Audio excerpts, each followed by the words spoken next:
The fluorescent lights of the hospital corridor flickered overhead, casting long shadows that seemed to mock my existence. I remember the day everything changed like it was yesterday.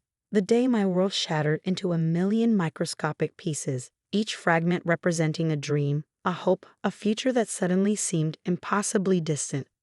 My name is Alena Martinez, and at 19, I was supposed to be planning my future, not fighting for my survival.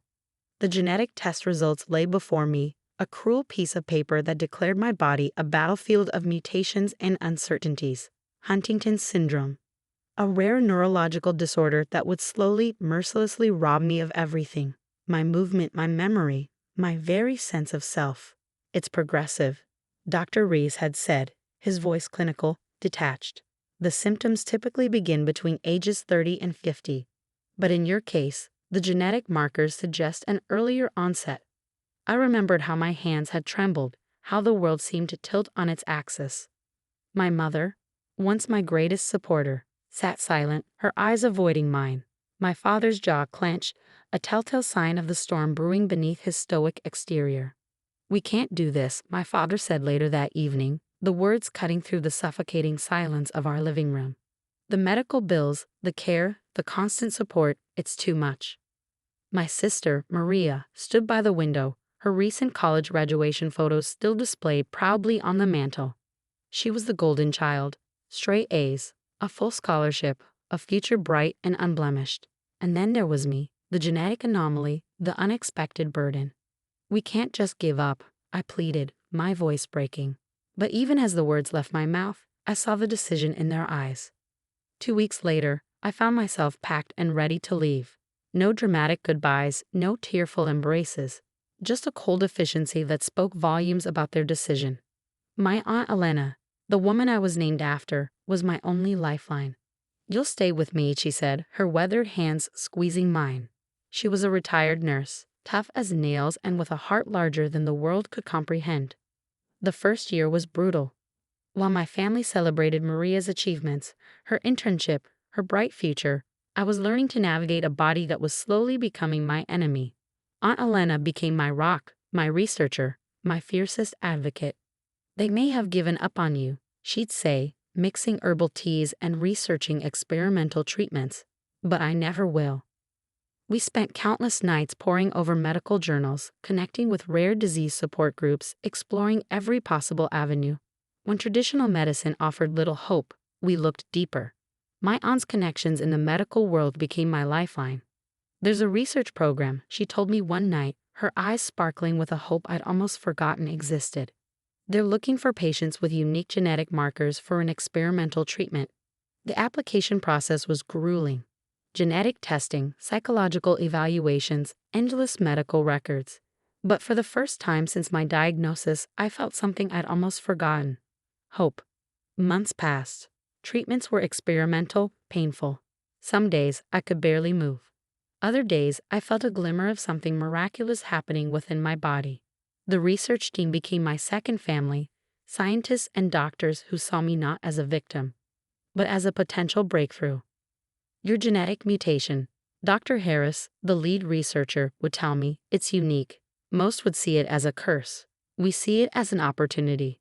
Meanwhile, my biological family's silence was deafening. No calls, no messages. Maria's graduation photos continued to haunt me, a reminder of the life I was supposed to have, the future that had been so casually discarded.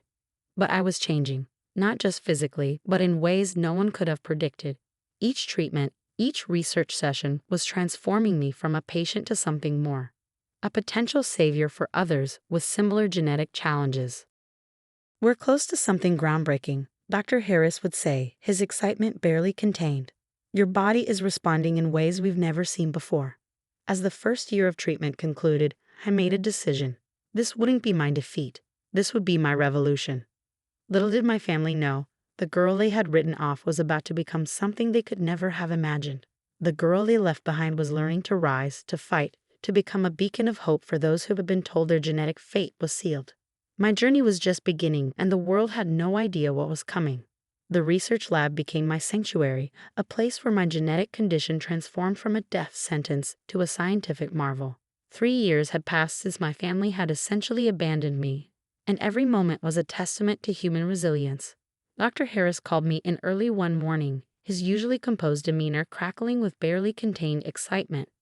"Alena," he said, spreading genetic charts across the conference table. "Your body is doing something unprecedented." The experimental treatment had revealed something extraordinary. My unique genetic mutation, once considered a devastating flaw, was actually showing remarkable adaptive capabilities. Where most Huntington's patients would deteriorate, my cells were developing unprecedented neural protective mechanisms. "We're looking at a potential breakthrough in genetic medicine," Dr. Harris explained, his hands tracing the complex molecular diagrams. "Your genetic structure is essentially learning to fight itself." Each treatment became a carefully orchestrated dance of medical innovation. I was no longer just a patient. I was a living research project, a beacon of hope for genetic research. The medical team treated me with a combination of scientific curiosity and profound respect. Dr. Rodriguez, a brilliant neurogenetics specialist, would often marvel at my progress. "Most patients would be wheelchair-bound by now," she'd say, reviewing my latest test results. "But you're defying every medical expectation." My body was becoming a testament to human adaptability. Muscle strength that should have been deteriorating was instead showing signs of regeneration. Neurological tests revealed neural pathways rebuilding themselves in ways that challenged everything medical science understood about genetic disorders. During this time, I made a decision. I would not just be a passive recipient of treatment. I would become a medical professional myself. The university initially hesitated. A student with a progressive genetic disorder pursuing a medical degree seemed counterintuitive. But Dr. Harris and my research team saw something different. They saw potential. "Your lived experience," Dr. Harris told me during one of our strategy meetings, "is just as valuable as any medical textbook. You understand this condition in a way no textbook ever could." My medical journey began. Part-time studies, combined with ongoing research, became my new normal. Each lecture, each medical text was studied with a passion born from survival. I wasn't just learning medicine. I was rewriting its understanding of genetic conditions. My Aunt Alena continued to be my strongest supporter. "You're proving them wrong," she'd say, her eyes filled with pride. "Not just your family who abandoned you, but everyone who ever doubted you." The medical community began to take notice. Conference presentations about my case drew international attention. Where most saw a tragic genetic condition, I was becoming a symbol of hope, of medical possibility. 3 years into my research and medical studies, something remarkable happened. The experimental treatment that had been developed partially through my unique genetic response showed promising results for other Huntington's patients. "We're seeing neural regeneration in preliminary trials," Dr. Rodriguez announced during a critical research presentation. "Mechanisms developed from Alena's unique genetic adaptation are showing potential in slowing, and in some cases, partially reversing neurological deterioration." My personal triumph was becoming a broader medical breakthrough. Meanwhile, whispers of my progress began to reach my family. Maria, now working in a corporate marketing role, heard rumors about her sister's medical breakthrough. My parents caught glimpses of scientific publications mentioning my name. But I wasn't doing this for their validation. I was doing this for every patient who had been told their genetic fate was sealed. By the time I completed my medical specialization, focusing on neurogenetics, I was no longer just a patient. I was a leading specialist, my own body a living testament to medical innovation. My first major research paper was published in one of the most prestigious medical journals. The title was simple yet profound: Genetic Adaptation, a New Perspective on Neurological Disorder Management. Dr. Harris stood beside me during the publication celebration.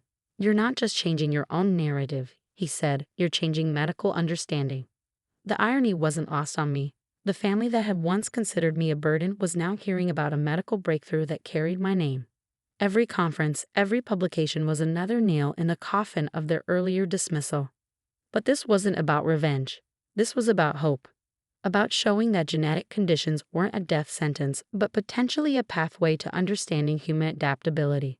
As I prepared for the next phase of research, a larger medical center offering me a comprehensive research position, I reflected on my journey. From a scared 19-year-old facing a devastating diagnosis to a leading medical specialist, I had transformed not just myself, but the very understanding of genetic medicine. My body, once considered a limitation, had become my greatest strength. The invitation arrived on a crisp autumn morning, an international medical conference where I was set to present our groundbreaking research on genetic adaptation. As I prepared my presentation, a familiar name caught my eye on the attendee list: Martinez. My family was coming. The conference hall buzzed with anticipation. Researchers, medical professionals, and international specialists filled the room, their eyes fixed on the stage where I would soon share our revolutionary findings. I adjusted my white coat, a symbol of everything I fought to become. Dr. Harris gave me a reassuring nod from the front row. "You're ready," he mouthed silently. As I began my presentation, the room fell into a hushed silence. Genetic charts, molecular diagrams, and breakthrough treatment protocols filled the massive screen behind me. But this wasn't just a scientific presentation. This was my story. Genetic disorders have long been viewed as predetermined paths. I began, my voice steady and confident. But what if we could rewrite that narrative? I spoke about my personal journey, the diagnosis that was supposed to be a death sentence, the experimental treatments, the unexpected cellular adaptations. Each slide was a testament to human resilience, to the possibility of medical miracles. Halfway through my presentation, I noticed them. My parents, my sister, seated in the back of the conference hall, their faces a mixture of shock, pride, and something else, remorse. The presentation concluded to thunderous applause. Colleagues rushed forward with questions, with congratulations. But my eyes were fixed on my family. They approached cautiously, as if I might disappear if they moved too quickly. "Alena," my mother began, her voice trembling. We had no idea." I stood my ground, professional, composed. "No," I replied quietly, "you didn't." My father, once so dismissive, now looked smaller, defeated. "The research you've done," he stammered, "it's incredible." Maria, my sister, stepped forward. Her perfectly pressed suit and corporate polish seemed suddenly insignificant compared to the medical breakthrough I just presented. "How?" she asked simply. "How did you do this?" I couldn't help the slight smile that crossed my lips. By not giving up. By believing in myself when no one else did. The medical community surrounded me, congratulating me, discussing potential collaborations. My family watched, outsiders to this world I created. A world where my supposed weakness had become my greatest strength. Later that evening, a private dinner with the conference's key researchers. Dr. Harris raised a glass. "To Dr. Alena Martinez," he announced, "who has potentially changed the landscape of genetic medicine forever." My family sat at a separate table watching. I could see the conflict in their eyes. Pride, regret, a desperate desire to reconnect. As the evening wound down, my mother approached me. Her hands were shaking. "We were wrong," she said, the words seemingly torn from her. So completely wrong. I looked at her, really looked at her, for the first time in years. "Yes," I agreed quietly, "you were." But it wasn't a moment of bitter triumph. It was a moment of understanding, of closure. "Your Aunt Alena," my father spoke up, "she never stopped believing in you, never stopped fighting for you." I thought of my beloved aunt, the woman who had been my true family when my biological family had abandoned me. The woman who had held my hand through the darkest moments, who had seen my potential when everyone else saw only a diagnosis. "She was the only one who saw me," I replied simply. The next day, a surprising invitation, a joint research proposal, not from my family, but from the medical center where I now worked. They wanted to expand the genetic adaptation research to create a comprehensive program that could help countless patients. My sister approached me afterwards. "Can we talk?" she asked. We sat in a quiet conference room. The tension was palpable. "I'm sorry," Maria said, her voice breaking. "We were so focused on my success, on the traditional path, that we couldn't see yours." I listened, not with the anger of the past, but with the compassion of someone who had learned that true strength comes from understanding, not from resentment. "I don't need your apology," I told her, "but I'm willing to move forward." The research continued. Each breakthrough was another chapter in a story of survival, of hope. My genetic condition, once considered a curse, was now a beacon of medical possibility. Years of rejection had taught me something profound. That family isn't about blood, but about support, about believing in someone's potential. My Aunt Alena, now retired, would often say, "They may have given up on you, but the universe never did." As I looked out over the Medical Research Center, a place I now led, a place that was changing lives, I realized she was right. My journey wasn't just about overcoming a genetic disorder. It was about proving that our greatest limitations can become our most extraordinary strengths. The Martinez family had once written me off as a burden. Now I was writing medical history, and this was only the beginning.